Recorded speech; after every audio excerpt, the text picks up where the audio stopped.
laporan kemajuan dari perusahaan kita. Dari data finansial yang saya dapat, perusahaan kita ini berkembangnya sangat sedikit sekali. Sebenarnya ada masalah apa sih, ada kendala apa dalam perusahaan kita? Saya mau tahu laporan dari divisi HRD dan divisi customer. Bisa dari divisi HRD dulu menjelaskannya? Iya, selamat pagi semuanya. Pagi.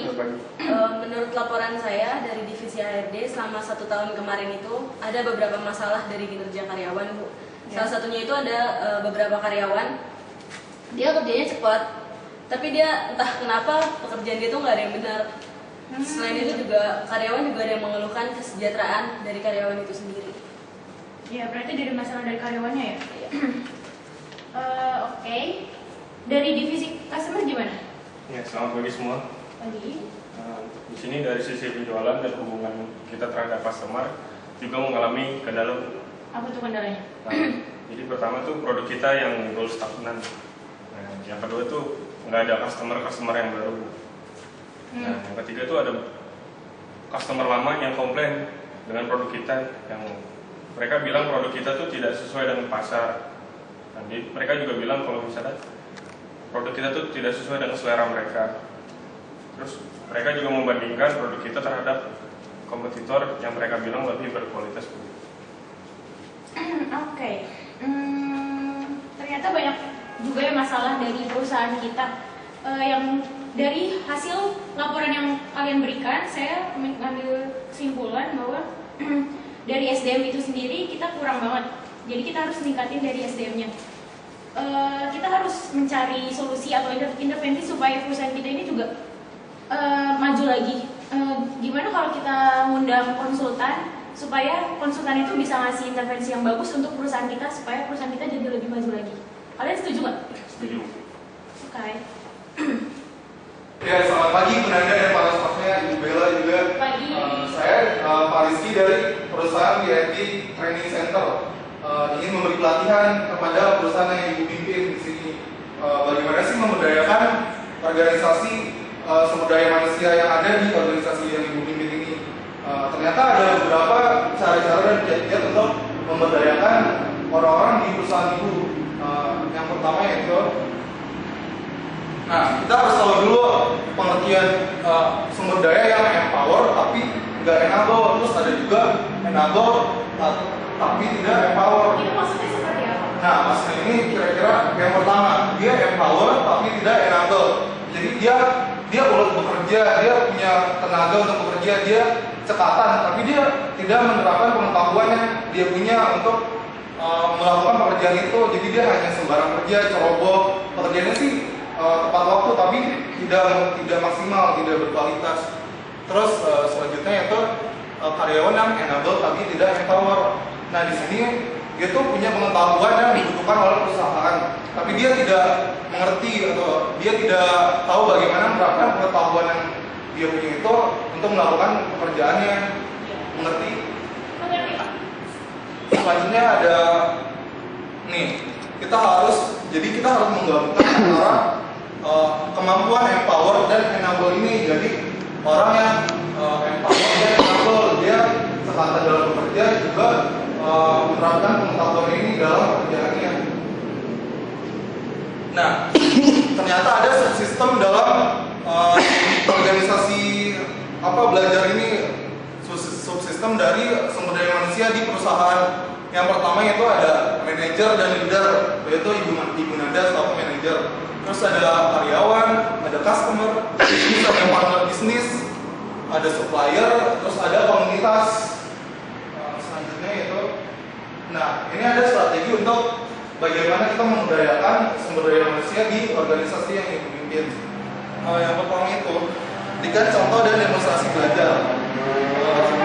Nah, contohnya ini, jadi Ibu Nanda selaku manajer bisa memberi contoh terlebih dahulu bagaimana mengerjakan pekerjaan yang berkualitas dan tepat waktu, bagaimana melakukan memanage suatu organisasi supaya karyawan ini dapat mengikuti contoh dari Ibu Nanda ini.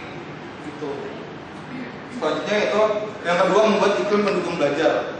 Maksudnya di sini yaitu si karyawan disupport oleh perusahaan untuk senantiasa berkembang, senantiasa meningkatkan kinerjanya. Jadi dia tidak terkekang oleh perusahaan, jadi perusahaan selalu senantiasa mendukung kinerjanya tersebut.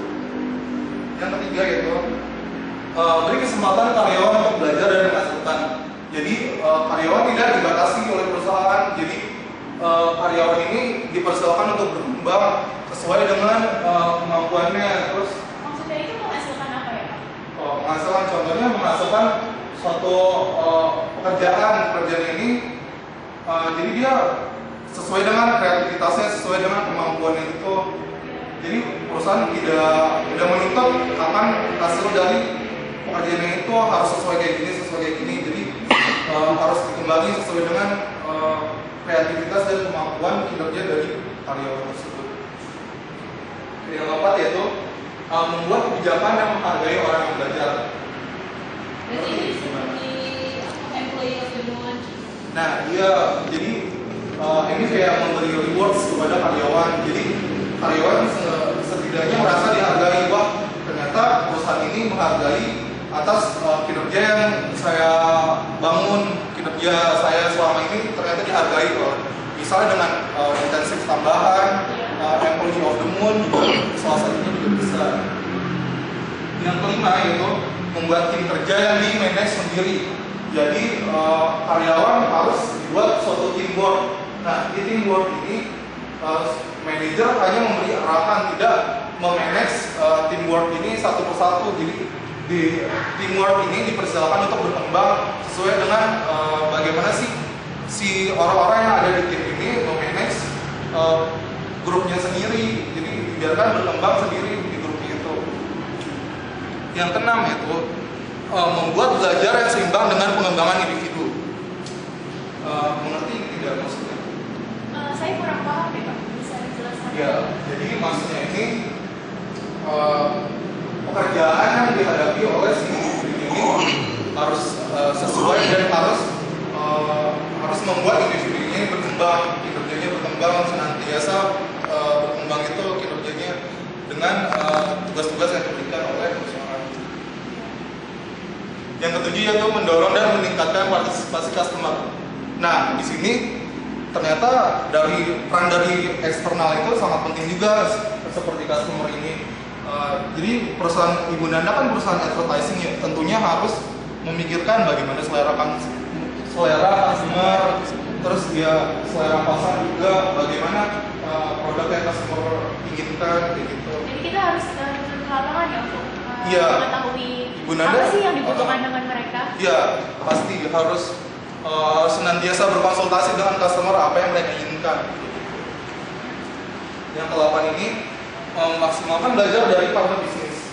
Ternyata partner bisnis yang ada dalam perusahaan Ibu Nanda, misalkan perusahaan Ibu Nanda perusahaan advertising, tentunya membutuhkan misalnya perusahaan percetakan, terus perusahaan jasa pengiriman barang.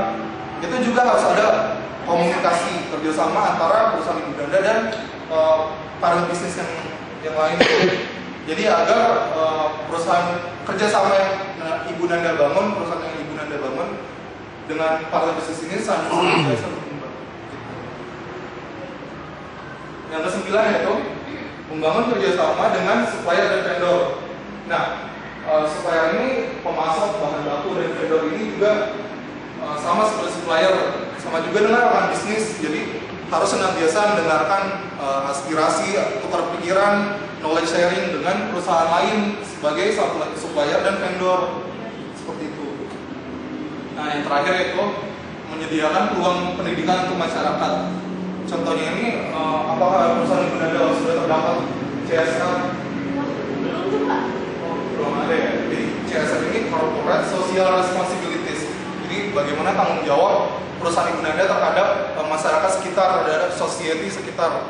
Jadi perusahaan Ibu Nanda kan telah mengambil sumber daya manusia dari masyarakat, tentunya harus ada feedback dari perusahaan Ibu Nanda kepada masyarakat sekitar. Misalnya ini dengan menyediakan pelatihan untuk membuat suatu produk, atau misalnya pendidikan untuk masyarakat marginal gitu, atau enggak untuk misalnya bakti sosial itu dari perusahaan Ibu Nanda. Ya, jadi sekian kiat-kiat untuk agar organisasi yang Ibu Nanda pimpin ini sumber daya manusianya semakin berkembang dan perusahaan yang Ibu Nanda pimpin semakin maju lagi ke depannya. Terima kasih banyak ya Pak. Kiat-kiatnya sangat berguna banget. Semoga nanti perusahaan saya bisa menerapkan kiat-kiat yang Bapak berikan. Ya, terus itu pesan dari saya sih. Semoga perusahaan berbeda semakin. Ya, terima kasih atas waktunya. Selamat pagi. Wassalamualaikum warahmatullahi wabarakatuh. Selamat sore, Ibu Ami selaku customer kami dan Bapak Eko selaku supplier dari perusahaan kami. Dalam meeting kali ini saya selaku staf pemasaran dari perusahaan Lorenza X ini. Kita ingin berdiskusi bareng nih dengan customer dan supplier. Bagaimana sih perusahaan kami di hadapan customer dan supplier? Pertama, kalau saya ingin meminta pendapat Ibu Rami tentang perusahaan kami di mata customer itu gimana sih, pemahamannya apa aja? Silakan Ibu Rami.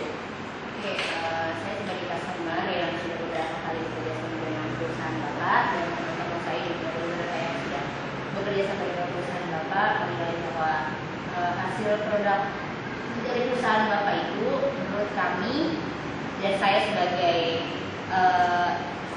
salah satu customernya sebagai perusahaan Bapak menilai bahwa hasil produknya itu kurang konsisten gitu pada hasil produknya yang dihasilkan, dan juga beberapa produknya itu teman saya juga ada yang dulu customer Bapak juga mengatakan bahwa dia kurang puas dengan hasil produk dari perusahaan Bapak.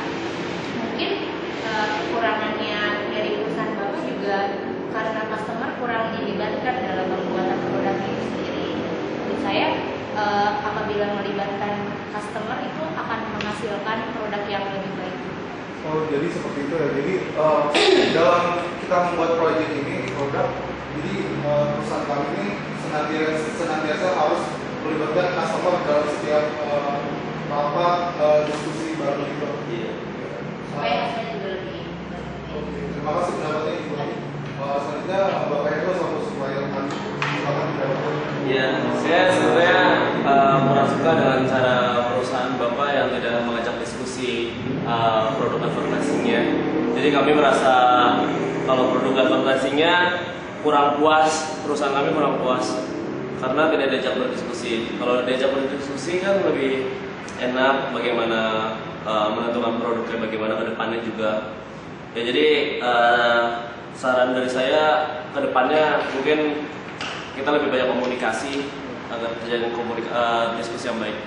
Jadi sebaiknya dalam membuat produk ini perusahaan kami ini harus melibatkan customer dan rekan bisnis dalam pemilihan bahan baku, bagaimana desain produk, harus konsisten. Iya, permintaan dari customer juga gimana?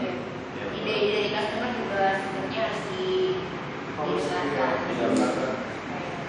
Oke, terima kasih pendapatnya Ibu Ami dan Bapak Eko. Pendapat dari Anda sangat berharga bagi perusahaan kami ke depannya. Terima kasih. Selamat sore. Ya, selamat sore Pak Rizky. Alvanisa, Bella, gimana kerjanya? Ada kesulitan? Gimana dengan kalian membangun tim yang kalian buat? Apakah kalian lebih mudah atau lebih gampang atau gimana tuh? Saya sangat nyaman dengan tim ini, Bu. Saya sebagai orang yang ulet bekerja tapi saya mempunyai kekurangan dalam menguasai bidang ini, terbantu dengan Bella yang sangat menguasai bidang ini. Oh gitu. Iya Bu, dengan teamwork ini juga kami bisa saling melengkapi, kami juga bekerja bisa efektif dan efisien Bu. Oh gitu. Ini lagi ngerjain apa sekarang? Ada kesulitan nggak? Oh enggak, Bu. Tapi ada yang kita kurang ngerti, Bu, ya soal yang ini, Bu. Oh yang itu. Kalau yang ini coba datanya dijumlahin semuanya, habis itu nanti dikalikan. Jadi nanti bisa disimpulkan berapa banyak peserta yang ikut, peserta yang nggak ikut gimana? Oh, iya. Iya Bu, saya mengerti. Oh ya Bu, saya punya ide gimana kalau dengan proyek kita berikutnya kita lebih melibatkan masyarakat lagi. Soalnya yang saya ketahui selama ini kita masih kurang melibatkan masyarakat. Gitu. Oh gitu, bagus.